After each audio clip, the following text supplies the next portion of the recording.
జబర్దస్త్తో మంచి గుర్తింపు తెచ్చుకున్న రష్మి గౌతమ్ ఈటీవీలో తప్ప మరొక ఛానల్లో పనిచేయరు. Jabardasth extra Jabardasth Sridevi drama company షోల్లో హోస్ట్గా చేస్తున్నారు. డబ్బు ఇతర విలాసాలపై ఆమె ఆసక్తి చూపించరు. తన 2 షోలు తనకు చాలు అన్నట్లుగా ఉంటారు. పర్యావరణం జంతు ప్రేమికురాలైన రష్మి గౌతమ్ సామాజిక సేవా కార్యక్రమంలో ముందుంటారు. అయితే రష్మి గౌతమ్ పెట్టిన పోస్ట్ ఒకటి సోషల్ మీడియాలో వైరల్గా మారింది. విశాఖపట్నంలో స్థిరపడిన ఒడియా కుటుంబంలో జన్మించారు రష్మి గౌతమ్.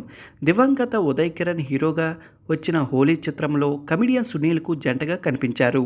తర్వాత ఎందుకో వెండితెరకు దూరమై తిరుగు జబర్దస్త్లో తలుక్కుమన్నారు. స్టార్ యాంకర్గా పాపులారిటీ సంపాదించుకున్నారు.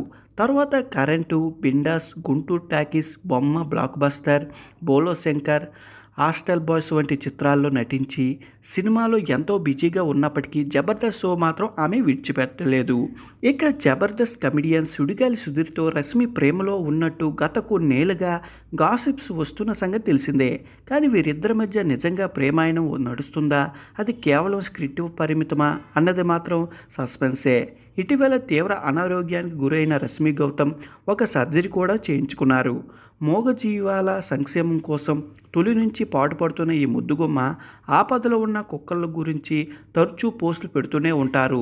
ఎప్పటికప్పుడు ఫోటోలు, వీడియోలతో పాటు ఇతర వ్యక్తిగత విషయాలు పంచుకుంటూ ఉంటారు. తాజాగా ఆమె సోషల్ మీడియాలో ఒక పోస్ట్ పెట్టారు. తాను గత కొంతకాలంగా కెరియర్తో పాటు పర్సనల్ లైఫ్కు తీవ్ర ఒడిదుడుకులకు ఎదుర్కొంటున్నానని చెప్పారు.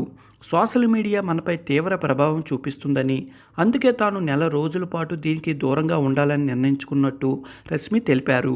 తాను సోషల్ మీడియాలో యాక్టివ్గా ఉన్నా లేకున్నా మీ ప్రేమ, అభిమానాలు, సపోర్టు నాకు ఉంటాయని రష్మి గౌతమ్ ఆకర్షిస్తున్నా అంటూ తెలిపారు. ఆమె పెట్టుకున్న పోస్టు సోషల్ మీడియాలో వైరల్ అవుతుంది. రష్మికి ఏమైంది, మేము ఎప్పుడు మీకు అండగానే ఉంటామని నెటిజన్లు కామెంట్స్ పెడుతున్నారు. అదే సమయంలో అసలు డిజిటల్ డిటాక్స్ అంటే ఏమిటి అంటూ పెద్ద ఎత్తున చర్చలు జరుగుతున్నాయి. వారంలో కొద్ది రోజులు డిజిటల్ పరికరాలకు, ముఖ్యంగా ఫోన్కు దూరంగా ఉండటమే డిజిటల్ డిటాక్స్ అని, దీనివల్ల మనకు ప్రశాంతత ఉంటుందని, ఫుల్ రీఛార్జ్ అవుతామని నిపుణులు చెబుతున్నారు. రష్మి గౌతమ్ ఈ దిశగా అడుగులు వేయడంతో పలువురు ఆమె బాటలో నడిచే అవకాశాలు ఉందని తెలుస్తుంది.